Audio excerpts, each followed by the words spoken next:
I'm going to make 5 propositions. I'll say 1, 2, 3, 4, 5, so you know I'm getting to the end. And because I'll probably go on a bit, I won't re-summarise. But my first point is, everything's probably obvious, the history of our education system from the 19th century to the present day, to the coalition, is the story, I think, of the constant reinforcement of educational inequality. And what's complex about it, and this particularly applies to the coalition, or it's a particular twist now, is it's often done in the name of equality. And I think I think Michael Gove is a very canny Secretary of State. I mean, any Secretary of State who can go to the leading public school in this country and talk and bemoan the lack of social mobility is a clever man. I mean, you know, it's also appalling that he was able to do that. So let me just go back to sort of pick out something about that argument in the post-war history. I'm not going to go back further than 1944. My book, by the way, does take these arguments through in more detail. One of the reasons I wrote it was because I really wanted to, as a parent and a campaigner, to challenge and revise what I saw as hard and fast, well, narratives that were becoming set in stone about our educational history, and particularly the aims and achievement of the comprehensive reform movement. And it irritated and upset and distressed and annoyed me as somebody with quite a long history and knowledge and so on. But when I revisited 1944 for the book, I found it very interesting. That key act that was part of the welfare state that set up the NHS, everybody defends the NHS, it's been a big political movement and moment in defending it. But there was the Education Act of 1944, which was very important in many ways because it for the first time introduced universal education on the state through to 15. But of course it also built on the divisions and inequalities of education in the previous centuries, and particularly, again, I know you will probably all know this, the tripartite division. It was initially tripartite, grammars, secondary moderns and technical schools. The technical schools faded out and interestingly are reappearing now in the 21st century. So 2 points about 1944. First of all, it was a great lost moment in terms of the public schools. It was very interesting to read writers that I admired hugely, Graham Greene, Graves, in the 1930s, analysing very lyrically, that's why they're great writers, George Orwell, why the public schools were failures. I mean, they were failures in terms of their curriculum, they were losing pupils, losing momentum. And in fact, the post-war period, if there had been a more brave or bold or radical movement, they could have folded in the public schools that were historically weak into the state system. And having heard Pasi Sahlberg yesterday talk about Finland, he stood up, absolute throwaway line. He said, the first thing we did in 1970 when we reformed our system was we closed down all the private schools and the grammar schools. And we created a universal system. And what was so interesting, he was in Committee Room 14 of the House of Commons. The room was full of everybody from our side of the debate through to the Chief Inspector of Schools, Michael Wilshire, and people from the Policy Exchange. It was a very unusual and historic occasion. Luckily the lights didn't work, so nobody could see who was there. And this man from another culture stands up and says, if you want to create a universal system, you have to send all your children to the same sort of schools.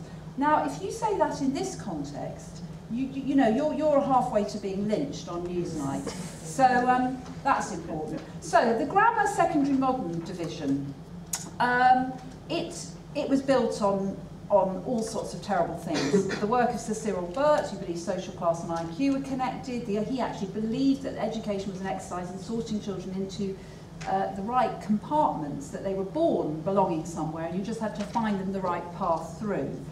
It obviously divided people along lines of social class. I'm going to speed up because I'm only on my first point. Myths about that period. The grammars, which are now, the romanticism about the grammars now. I don't know if you saw the BBC 4 programme, which was an absolute love letter to the grammars, and a group of us are complaining about it. But the idea was that grammars were marvellous, that they helped poor children, propelled them through, provided them a complementary and challenging education to the great private schools, which is the great narrative of our own education system. And of course it is true that there are certain individuals, Alan Bennett, David Starkey, Andrew Neil, you know, we know a lot about them. They did come from poor backgrounds. Grammars clearly took them to the top of English society. But they are a tiny elite within that group. And then, of course, nobody ever talks about the secondary moderns. Nobody talks about the stigma of inferiority, which the 1944 Act explicitly tried not to give, but clearly it did.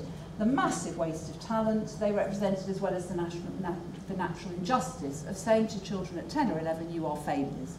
And when we hear, as we are increasingly hearing, bring back the grammars, nobody ever says bring back the secondary models. So my second argument is comprehensive reform was not, as Anne McElvoy, I think fair to say a right-wing journalist, said to me several times on the radio, a Soviet-style imposition in the name of false egalitarianism. I'm making her sound more lyrical than she was much ruder.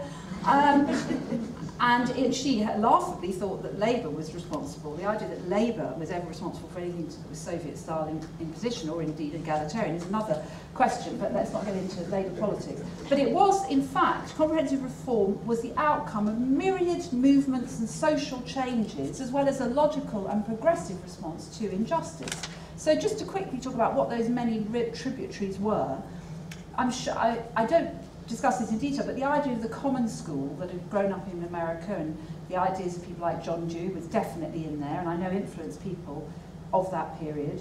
The injustice and illogic of selection was clearly an important part of the thinking. Progressive thinking in education that was represented by the Plowden report, more child-centred ideas, moving away from authoritarianism and so on, and some very exciting ideas in that period. Very important to remember comprehensive reform was bipartisan, that the West Riding, which was a Tory authority, was one of the earliest to oppose the 11 plus and become comprehensive. But of course the real reason that the grammars were, on the whole, there are still 15 authorities that select, and many that partially select. The real reason that the grammars phased out nationally was because parents weren't going to put up with it. Parents, middle-class parents, aspiring parents who saw that their children were going to fail, they understood what the secondary moderns meant. And Simon Jenkins, who's not known as a left-wing journalist, had a very interesting quote about how Edward Boyle, the Tory Minister of Education of that period, was torn limb from limb by Conservative voters, infuriated at their children who had failed the 11 plus. Now the Tories have not, political memory is a very long thing, and they remember that. So although the pro-grammar school argument within the Tory party is still bubbling away and very, very powerful, there's the other part of them that knows they won't be able to get away with reimposing it, and that's their particular struggle. Now, my third argument is that early comprehensive reform created and laid the basis for a fairer and potentially higher quality system. And it's, again, very important to remember that, because if you read the newspapers, if you type comprehensive into search engines, if you sit at any dinner party, you know, anywhere where somebody earns over £25,000 a year, you're just going to hear that comprehensives are a failure. And when on question time, any questions, I thought it was incredible. Stephen Twigg was on, the Labour Shadow Secretary of State. They asked a question, someone in the audience, I can't remember where it came from, and they said, do the panel agree that comprehensive education has been a failure? The audience clapped the question. And you know, that's how bad it is. And unfortunately, the panel members didn't do a good job of challenging the audience. So that, I think we accept, it's what I call the C word. It's become an absolutely maligned phrase. So let's remember that it worked very, very well. It worked well in many rural areas, it still does. Always worked very well where there weren't selective schools around, which is part of the central argument. It went hand in hand with exciting ideas about education, children's development and so on. In my own school, Holland Park, which is again attracts its fair share of insults, the Socialist Eton it was called, which is, you know, laughable in itself. But when I was there in the period of the 70s, and it was happening all over the place, just really, really exciting ideas about learning and connection across subject disciplines and so on. And the third argument, which is complex and we might debate, is I don't believe comprehensive reform did hinder social mobility. Adam Swift, who's an Oxford academic, has, with Vicky Bolivar, another academic, done a survey of the cohort of 1958, and they argue very clearly that actually comprehensive education did not hinder the social mobility of poorer children, which of course is the argument that the right using a selective reading of a Sutton Trust report about that cohort. So my fourth argument, I am moving to a close, is that no government, it was absolutely clear, looking at the governments of Thatcher, but really her education ministers, Keith Joseph, Baker, Patton, may have missed one out, and then New Labour, and now the coalition, no government clearly has been able to commit to a fully comprehensive system, in part because the implications for equality are just so profound. And Finland were able to do it, and now it's something that unites the Finnish society, because I asked them at a different conference. The right may have many disagreements, but they all agree that comprehensive education has been a success. They are the top of the international league tables. But here, I just don't think our establishment and those who want to enter the establishment, and there is an entrenched and widespread idea across classes of how our society should be organised. And the idea is we need an elite core who are drawn from the private and the top selective sector. They must be educated separately. And of course there is a very strong, it's always put in academic terms, but there is a very, very strong social element to it. I did a debate about what a university is for with a man called Jonathan Bate, who's just been made a provost of Worcester College, and these kind of things are obviously very important to people who care about that kind of thing. And he said universities are full of people who care. It's a rather monastic institution. Everybody wants to go and increase the quality of water in the third world, and everything is about learning. And you know, I completely agree with that as far as it goes. But when I look at Boris Johnson and David Cameron and George Osborne, all of whom were at Oxford at the same time in the Bullington Club, I think we have to accept that these elite universities, like these elite schools, have a very important social function. And that is part of the argument.